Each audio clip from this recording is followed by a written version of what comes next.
Good morning, guys. Nick here with Impeccabilities, powered by Kaizink Screen Print and Embroidery.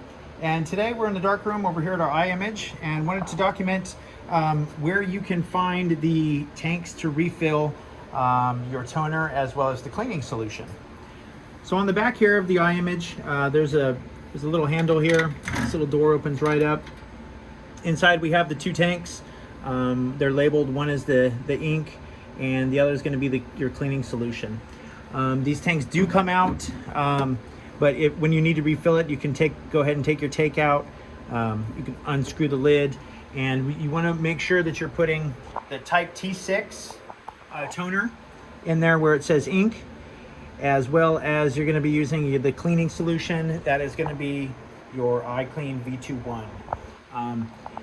So the machine will tell you when it's running low and it needs to add that solution. So you go ahead and do it at that particular time. So thanks for watching, guys.